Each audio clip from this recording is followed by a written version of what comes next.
Falamos então que a partir de Atos 2, inicia-se então uma trajetória de ensino da igreja primitiva, a partir do Atos 2:42, que nasce então a palavra grega chamada koinonia, mais conhecida como comunhão. Baseado nisso aqui, extraímos uma sequência de ensinos que norteia a igreja primitiva. E aqui ressaltaremos, de forma breve, as 16 características que devem existir na igreja contemporânea, na igreja de hoje, e que existia na igreja primitiva. Em primeiro lugar, e antes de mais nada, a igreja é um agrupamento de pessoas em congregações locais e unidas pelo Espírito Santo. Então, antes de mais nada, é preciso entender que esse agrupamento, a reunião, a união de pessoas em um mesmo lugar, é isso que se dá à igreja. Então, eu é que sou a igreja, nós somos a igreja. A união, a reunião entre essas pessoas, dá-se o nome da igreja, e não o templo. Então, a primeira coisa que a igreja primitiva tinha e que nós precisamos ter é esse entendimento de que a igreja não é as quatro paredes, a igreja são as pessoas. Por isso vamos encontrar vários textos dentro de Atos dos Apóstolos, os apóstolos mandando a saudação à igreja, a um determinado irmão em específico, e a igreja que estava em sua casa, porque os irmãos se reuniam nas casas, ok? Então nós somos a igreja e é por isso que nós nos reunimos, nos ajuntamos. 2. Mediante o poderoso testemunho da igreja, os pecadores são salvos, nascidos de novo, batizados nas águas e acrescentados à igreja. Então, quem convence o homem do pecado, da justiça e do juízo é o Espírito de Deus. Então, é através do Espírito de Deus, da manifestação poderosa do Espírito de Deus, que a igreja, ela cresce. Então, quem faz a igreja crescer não é o pastor da igreja, não é a inovação do formato de culto, não é as luzes de LED, de neon que é colocada no ambiente para o jovem, para o velho, não é o ambiente que se cria, é a ação poderosa do Espírito de Deus que convence o homem do pecado, da justiça e do juízo. Então compete aos líderes ministrar a palavra e deixar que o Espírito de Deus, ele convença o homem do pecado.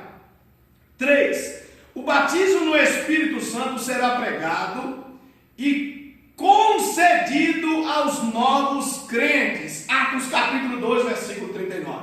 Então o texto de Atos capítulo 2, que se cumpre, é o cumprimento de Joel. Essa igreja, ela agora vai passar a falar do batismo no Espírito Santo. Essa igreja, ela vai falar, e na proporção que ela vai falar sobre a pessoa do Espírito Santo de Deus, ele vai se manifestar na vida das pessoas, irão envolvê-las com o seu poder, e isso dá-se o nome de ser batizado no Espírito Santo, e a evidência desse batismo é o falar em outras línguas. Em quarto lugar, os dons do Espírito Santo estarão em operação. Romanos capítulo 12, versículo 6 ao versículo número 8, e 1 Coríntios capítulo 12, versículo 4 ao 11, Efésios 4, 11 e 12. Então, os dons do Espírito Santo estarão em operação. Então, o mesmo Espírito que batiza é o mesmo que distribui os dons conforme nos é útil. Então, se você recebeu um dom, zele por ele, coloque em prática, porque existe uma utilidade e nós iremos prestar conta pelaquilo que Deus nos entregou, ok? Em quinto lugar, para dirigir a igreja, Deus lhes provê um ministério quíntuplo, o qual adestra os santos para o trabalho do Senhor. Então, a igreja, ela é, através de Deus, Deus provê a capacidade para que esse ministério ele seja gerido. E quem é que faz isso? O Espírito Santo de Deus, através dos dons espirituais. Sexto lugar, os crentes expulsarão demônios. Atos capítulo 5, versículo 16. O próprio Jesus fala em Marcos 16, 17, quando ele diz: em meu nome expulsarão os demônios. Então, demônio não pode ter vez. No nome do Senhor Jesus Cristo, os crentes têm autoridade para repreender. Então, o sexto ponto é: os crentes expulsarão demônios. Marcos 16, versículo 17, e também Atos capítulo 5, versículo de número 16. Em sétimo lugar, haverá lealdade absoluta ao Evangelho, isto é, aos ensinamentos originais de Cristo e dos apóstolos.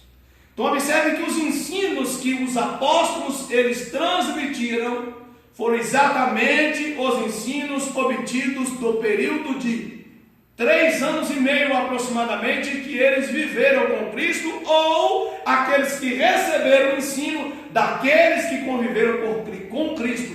Razão pela qual o nome apóstolos, apesar de no século 21 estar de uma forma geral, no início era aplicado apenas àqueles 12.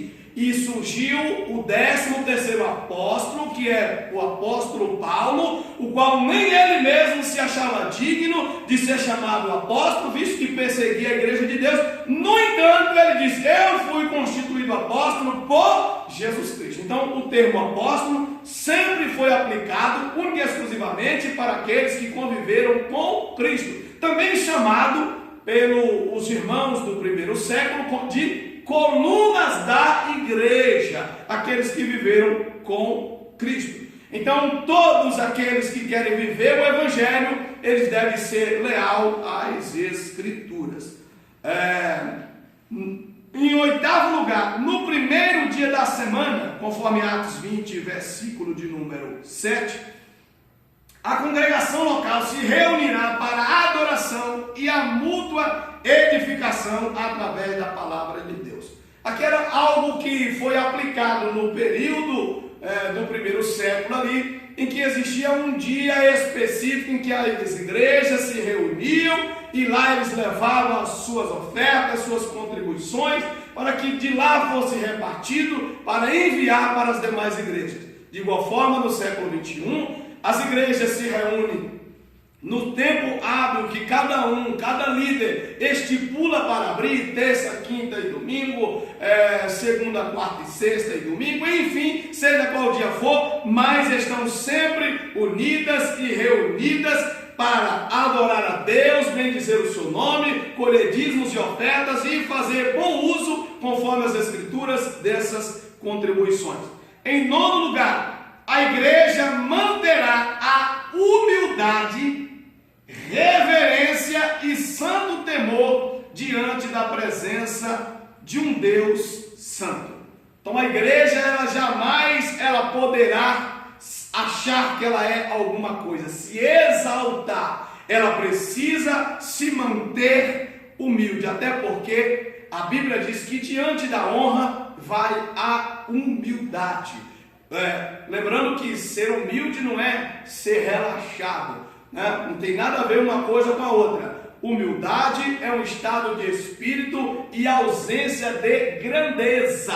No entanto, essa pessoa, mesmo sendo humilde, ela pode fazer grandes feitos e ela pode relatar esses grandes feitos que Deus fez através dele ou dela. Lembrando sempre que tudo que Deus fizer por meio das nossas mãos é tudo para a glória dele, até porque está escrito: porque dele, por ele e para ele são todas as coisas. E sem Ele, nós não faríamos e nem faremos absolutamente nada. Em 10º lugar, aqueles que perseverarem no caráter piedoso e nos padrões da justiça, ensinados pelos apóstolos, serão ordenados ministros para a direção das igrejas locais e a manutenção da sua vida espiritual. Então aqui ele vai tratar da questão dos obreiros da casa do Senhor.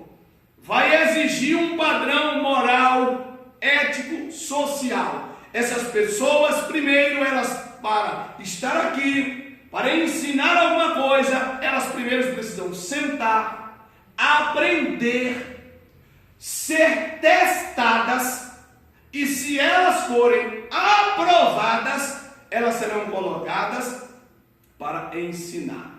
Na proporção que isso vai acontecendo, quanto mais a pessoa vai sendo elevada, mais humilde ela deve ser. Até porque a Bíblia já deixa claro que aqueles que estão em um cargo de destaque, que são dignos de honra, mas também serão mais cobrados.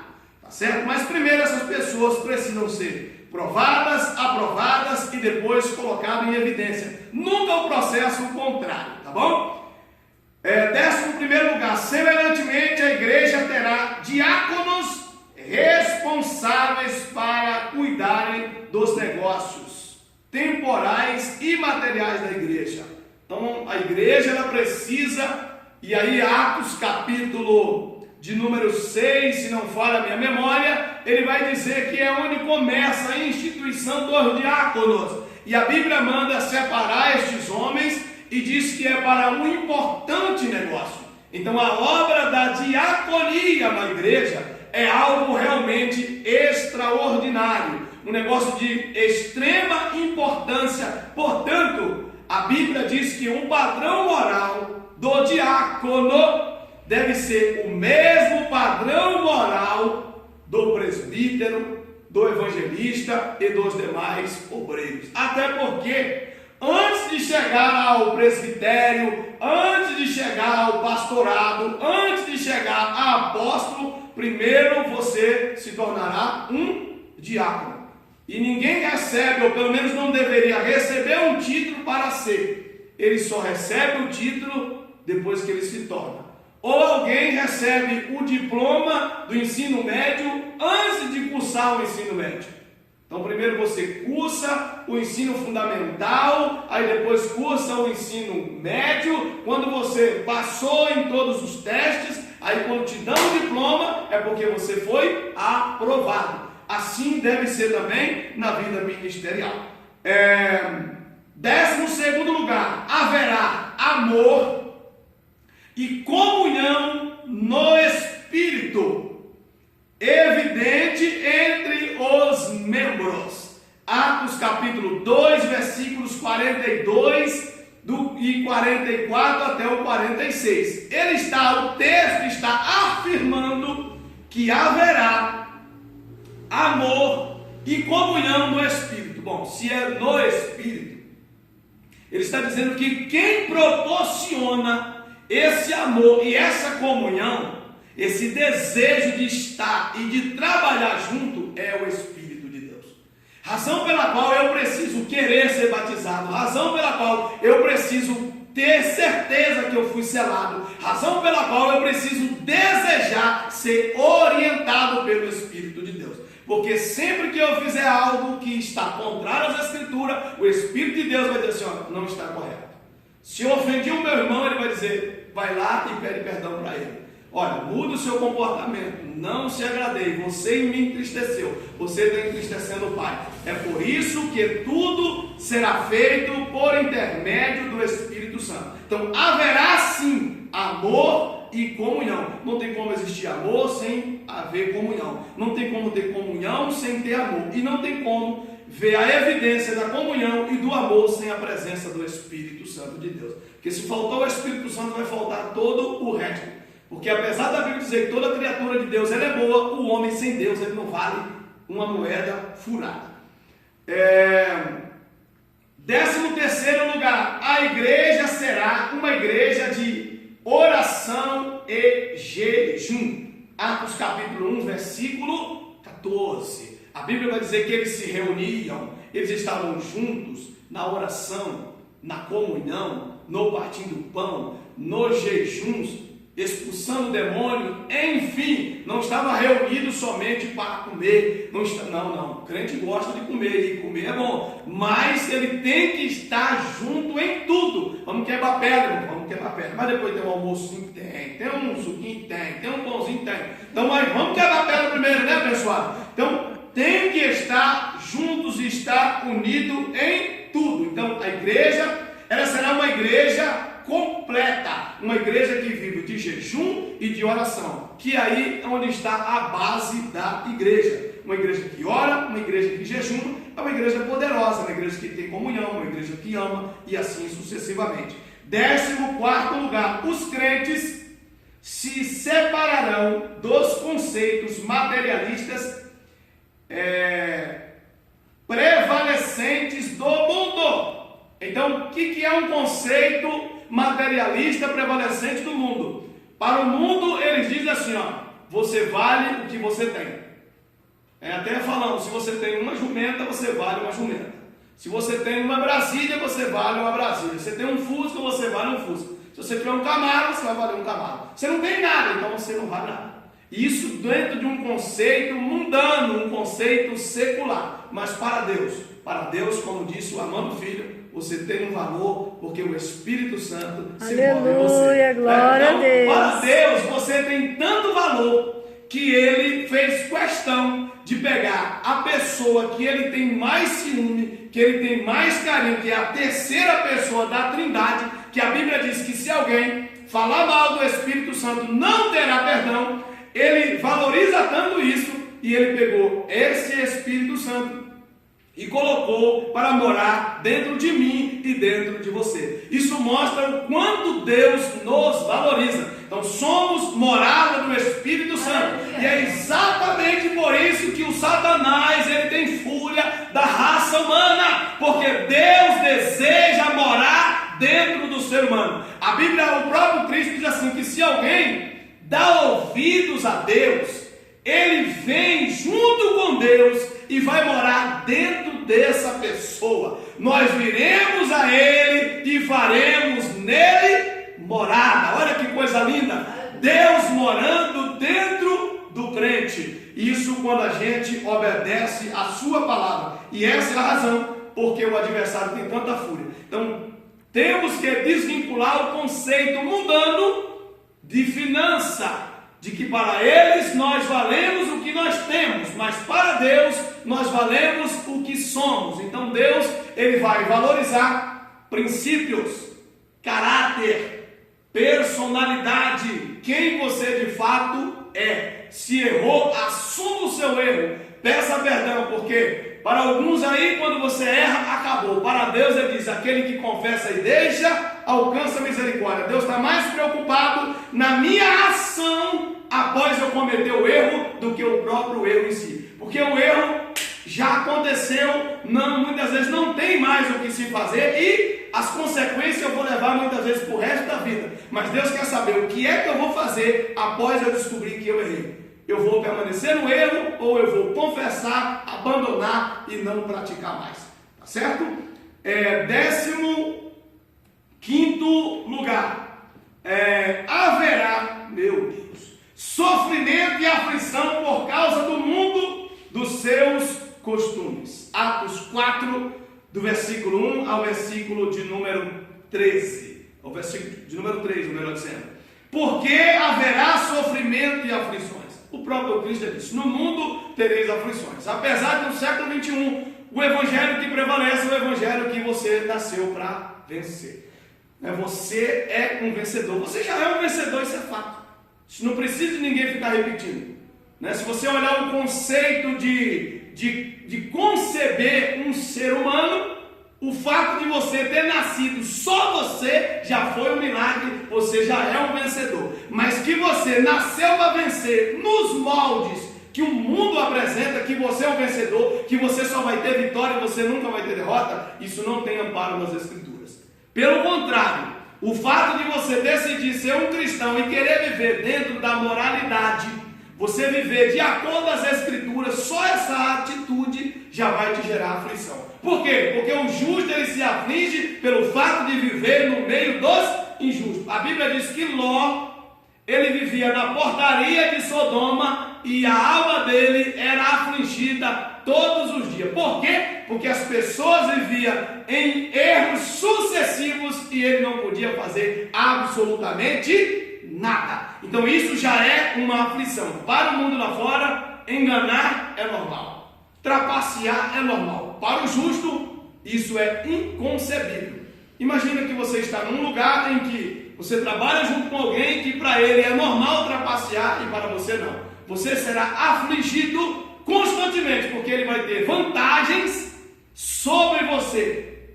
E você muitas das vezes vai se afligir pelo fato de que vai ter que tomar algumas ações, algumas atitudes que muitas vezes pode te custar a tua privacidade, pode custar o teu emprego e em alguns casos pode custar até a sua vida pelo fato de você se posicionar. Então é isso que a Bíblia manda. Agora, é só isso? Não. A Bíblia diz, no mundo tereis aflições. Mas Jesus disse, tem de bom ânimo porque eu venci o mundo. E em contrapartida ele diz também, eis que eu estarei convosco todos os dias até a consumação do século. Então tem sofrimento? Tem, mas não é só sofrimento não. Tem sofrimento, mas tem vitória. E a vitória é sempre maior. E a maior de todas as vitórias é que aquele que perseverar até o fim vai receber uma coroa. Aleluia. De glória. Louvado seja Deus. 16ª característica. A igreja trabalhará ativamente para enviar missionário a outros países. Atos capítulo 2, versículo 39 e capítulo 3, versículo 2 e 4. A igreja primitiva se preocupava em pregar a palavra e enviar mensageiros ou missionários para pregar em outros lugares. O apóstolo Paulo, no mundo da sua época, ele disse que ele pregou em todo o mundo. A igreja de hoje, ela também tem essa missão, mas como eu citei anteriormente, não basta tão somente se preocupar em querer enviar missionários. É preciso se preocupar em querer ser um missionário dentro da sua casa, dentro do seu bairro, dentro da sua cidade. Jesus disse, comece por onde? Por Jerusalém, depois na Judéia, depois Samaria e depois pelo mundo. Então deixa que para o mundo lá fora, Jesus vai mandar outras pessoas. Eu preciso me preocupar em começar dentro da minha casa. Então falamos aqui de uma forma bem resumida as 16 características da igreja primitiva. Características essas que precisa existir na nossa vida no século 21. Que nós possamos colocar isso em prática e sabendo o seguinte, a base do crescimento da igreja não é inovação. A base do crescimento da igreja foi o que aconteceu a partir de Atos 2. Em primeiro lugar, revestimento de poder. E esse revestimento do poder levou as pessoas a viver em koinonia. O hábito de viver em koinonia fizeram com que eles viessem a aprender, tanto com os apóstolos, tanto com o Espírito Santo de Deus, o qual os capacitou e os levou para onde ele mesmo quis. Quando eu digo ele mesmo, eu digo o Espírito Santo mesmo quis, para que eles pregassem o Evangelho para o mundo todo da sua época. Sejamos cheios do Espírito Santo e estejamos prontos para ser enviados onde quer que Ele queira nos enviar. Que Deus abençoe a todos.